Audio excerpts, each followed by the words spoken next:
ಒಂದು ಹೆಣ್ಣು ತಾಯಿಯಾಗಿಬೇಕು, ಒಂದು ಹೆಣ್ಣು ಹೆಂಡತಿಯಾಗಿಬೇಕು. ಆದರೆ ಅದೇ ಹೆಣ್ಣು ಮಗುವಾಗಿ ಯಾಕೆ ಬೇಡ?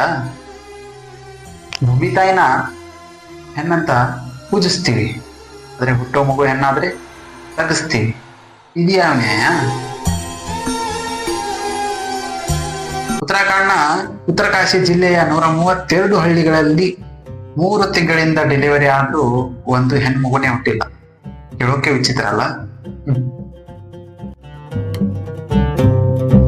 ಹೆಣ್ಣು ಮಗು ಹುಟ್ಟಬೇಕಾದ್ರೆ ತಾಯಿ ಕಾರಣ ಇರಲ್ಲ, ತಂದೆ ಕಾರಣ.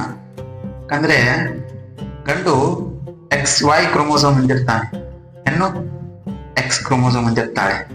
ಯಾವಾಗ ಗಂಡು ಹೆಣ್ಣು ಹುಡ್ತಾರೋ XX ಆದ್ರೆ ಅದು ಹೆಣ್ಣಾಗಿ ಹುಟ್ಟುತ್ತೆ, XY ಆದ್ರೆ ಅದು ಗಂಡಾಗಿ ಹುಟ್ಟುತ್ತೆ. ಇದ್ರಾಗ ತಪ್ಪೇ ಮಾಡಿದಿರೋ ಆ ಹೆಣ್ಣಿಗೆ ಶಿಕ್ಷೆ. ನಮ್ಮ ದೇಶದಲ್ಲಿ ದಿನಕ್ಕೆ 1095 ಹೆಣ್ಣು ಭ್ರೂಣ ಹತ್ಯೆ ಆಗುತ್ತೆ. ಅಂದ್ರೆ ವರ್ಷಕ್ಕೆ 4 ಲಕ್ಷ ಹೆಣ್ಣು ಭ್ರೂಣ ಹತ್ಯೆ.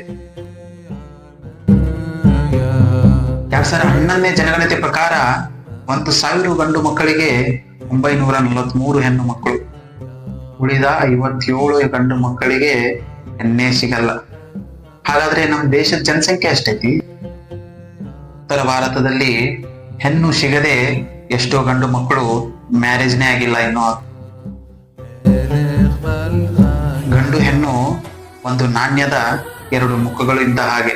ಬರೀ ರಾಜ ಇದ್ರು ಆ ನಾಣ್ಯ ನಡೆಯಂಗಿಲ್ಲ, ಬರೀ ರಾಣಿ ಇದ್ರು ಆ ನಾಣ್ಯ ನಡೆಯಂಗಿಲ್ಲ. ನಾವು ಇದೇ ತರ ಹೆಣ್ಣು ಭ್ರೂಣ ಹತ್ಯೆ ಮಾಡಿದ್ರೆ ಈ ಭೂಮಿ ಮೇಲೆ ಮಾನವ ಜನ್ಮ ನಶಿಸಿ ಹೋಗುತ್ತೆ.